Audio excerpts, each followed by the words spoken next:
4절 여호사밧이 예루살렘에 살더니 다시 나가서 브엘세바에서부터 에브라임 산지까지 민간에 두루 다니며 그들을 그들의 조상들의 하나님 여호와께로 돌아오게 하고 7절 그런즉 너희는 여호와를 두려워하는 마음으로 삼가 행하라.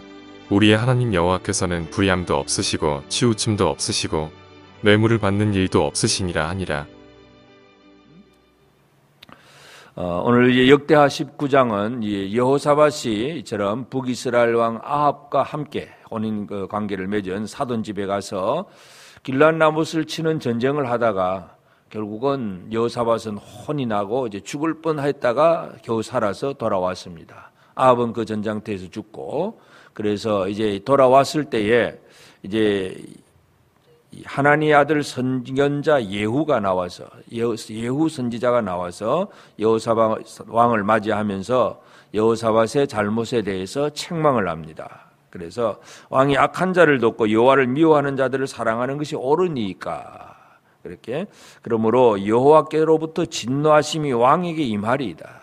악한 자와 더불어 같이 하는 것 하나님이 싫어하시는 것인데 그렇게 했기 때문에 왕은 여호와의 진노하심을 당할 것이다 하는 그런 얘기. 그렇지만 그러나 왕에게 선한 일도 있으니 아세라 목상을 없애는 이 선한 일도 있기 때문에 그것에 대해서는 또 인정을 해주는 것. 그러니까 여호사밧 왕은 믿음은 분명히 있긴 한데 한번 실수가 있습니다. 우리 모든 사람들이처럼 하나님을 제대로 믿는 믿음을 가졌다고 하더라도 이와 같이 실수할 가능성을 가진 사람들은 우리 모두가 그런 가능성이 있다는 것을 우리가 기억을 해야 됩니다. 그래서 내가 온전한 신앙생활을 하고 있으니까 나는 아무 문제 없을 거야 하는 생각이 아니라 늘 우리 자신을 돌아보면서 우리가 믿음을 가지고 하나님을 제대로 섬기고는 있지만 또 혹시 중간중간에 이 잘못할 수 있는 가능성이 있다는 것. 그러나 이제 중요한 것은 이제 여호사밧이처럼 선지자의 책망을 듣고 나서 그 다음 행동이 바로 다시 돌이키는 행동입니다. 다시 잘못에서 돌아오는 것, 이것이 가장 중요합니다. 회개할 줄 안다는 것은 참으로 하나님 앞에서 우리가 가장 소중한 그런 은혜를 누리는 사람인데, 그래서 어떤 사람은 죄를 지어도 책망을 받아도 회개가 없을 때도 있습니다. 아사처럼 선지자가 와서 책망을 하니까 오히려 그 사람을 또 감옥에 가두어버리는 그런 일도 있을 수 있는데, 하여튼 이 여호사밧은 하나님의 선지자로부터 책망을 받고 이제 돌이키게 되는데, 그래서 이제 4절부터 마지막까지 예루살렘에서 살더니 다시 나가서 이제 더 활동을 시작을 합니다. 나가서 브엘세바에서부터 에브라임 산지까지 민간에 두루 다니며 그들을 그들의 조상들의 하나님 여호와께로 돌아오게 하고, 여호사밧 왕이 더 열심을 내어서 일하는 것은 모든 백성들 가운데 이제 순행을 하고 왕으로서 이곳저곳을 다 순찰을 하면서 많은 사람들에게, 모든 백성들에게 강조하는 것이 조상들의 하나님 여호와께로 돌아오라, 하나님께로 돌아오라. 그런 쉽게 말해서 복음을 전하는 그런 얘기가 되겠고, 하여튼 이 온 나라를 하나님을 제대로 섬기는 그런 나라로 만들어가는 그런 여호사밧 왕을 우리가 여기서 보게 됩니다. 그러면서 이제 물론 왕은 한번 순찰을 하고 끝나지만 계속해서 그렇게 하나님께로 돌아올 수 있도록 어떤 시스템을 만들게 되는데, 그것이 바로 재판관을 세우는 것입니다. 5절에 유다 모든 경관성읍에 재판관을 세워서 성읍마다 있게 하고, 결국 이 재판관이라고 하는 것이 백성들의 삶을 통치하는, 다스리는 그런 위치입니다. 그런데 이제 재판관들에게 해야 될 세우면서 그들에게 해야 될 일을 얘기합니다.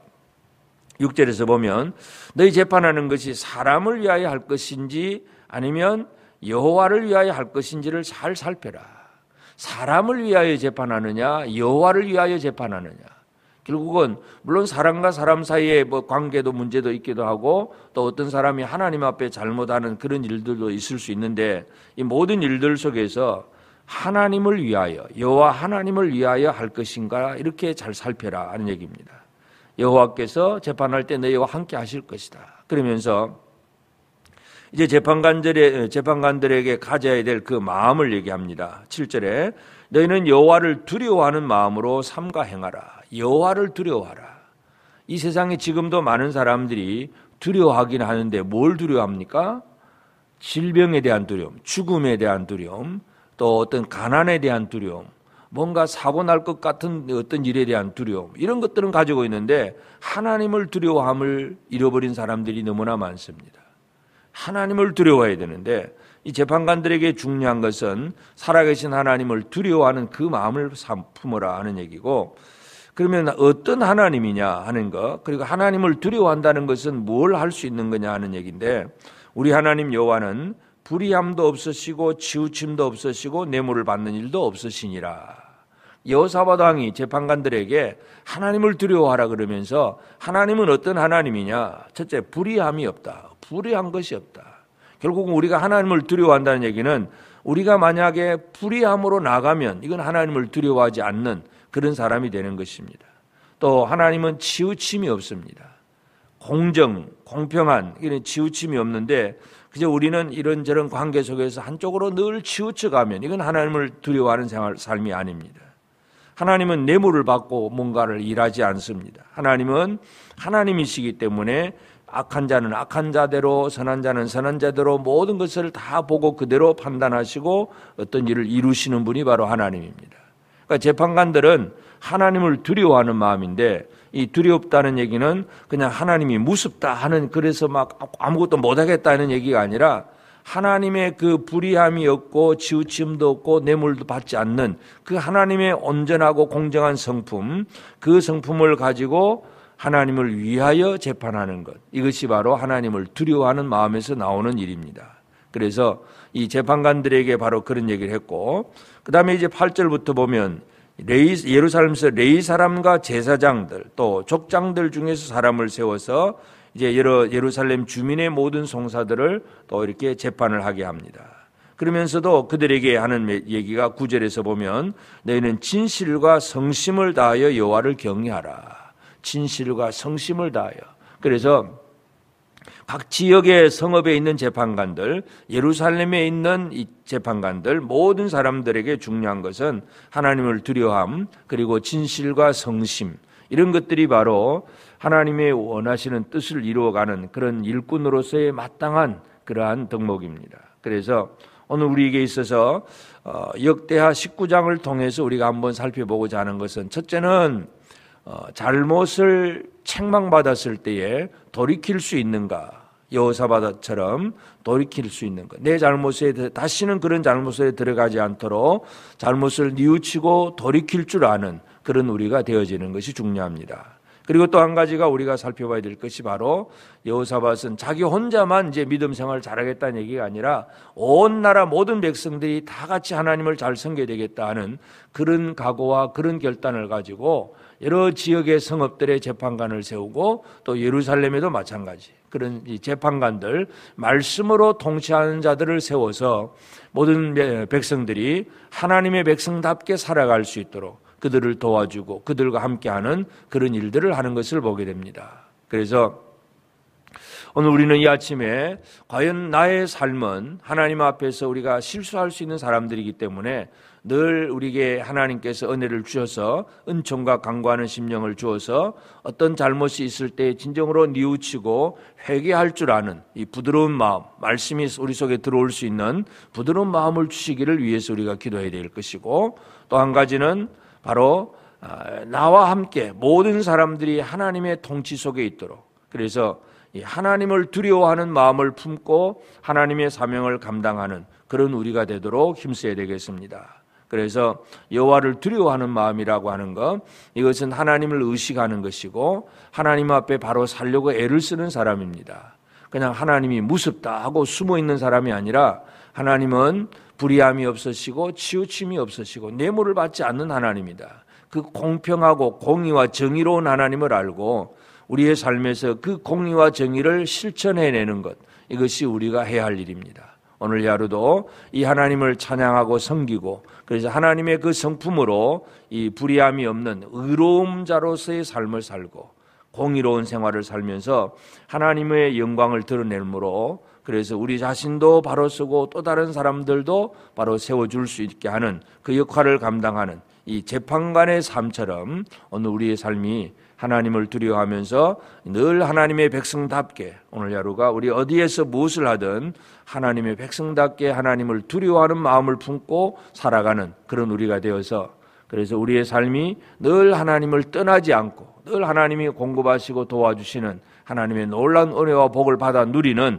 복된 우리 모든 성도들 모두가 되어지기를 주의 이름으로 축복합니다. 기도하겠습니다. 이제 오늘 받은 말씀으로 함께 기도하겠습니다. 하나님, 나의 잘못으로 하나님께 책망을 받을 때 그 책망의 말씀을 달게 받는 마음을 주시고 매일의 삶에서 잘못된 것을 고쳐 나감으로 더욱 온전함에 이르게 하옵소서. 불의함과 치우침도 없으시고 뇌물도 받지 않으시는 하나님을 두려워하는 마음으로 살게 하시고 더욱 하나님의 말씀으로 이 세상을 온전케 하소서. 함께 기도하겠습니다.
이제 오늘의 기도 제목을 가지고 합심하여 기도하도록 하겠습니다. 첫 번째 기도 제목입니다. 우리는 어제 구원과 심판의 집행자라는 제목으로 하나님의 말씀을 받았습니다. 이번 한 주를 살아가면서 세상의 흐름이나 소식들을 따라가는 것이 아니라 구원과 심판의 집행자이신 예수님과 동행하게 하소서. 함께 기도하겠습니다.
두 번째 기도 제목입니다. 코로나 확진자가 날이 갈수록 늘어가고 있는 상황입니다. 위중 환자가 줄어들고 있지만 국민들의 불안감은 날이 갈수록 심해지고 있습니다. 하나님, 하루빨리 코로나가 종식될 수 있도록 해주시고 불안감으로부터 해방되게 하소서. 함께 기도하겠습니다.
세 번째 기도 제목입니다. 코로나 상황을 극복할 수 있는 힘을 더하여 주옵소서. 교회가 나아가야 할 방향을 제시해 주시고 현재 처해 있는 어려움으로부터 극복할 수 있도록 주께서 역사하여 주옵소서. 함께 기도하겠습니다.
이제 개인의 기도 제목을 가지고 하나님 앞에 기도하시기 바랍니다.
수고하셨습니다. 오늘도 하나님의 인도하심 가운데 승리의 하루를 보내시는 우리 재건부평교회 모든 성도님들이 되시기를 주님의 이름으로 축복합니다.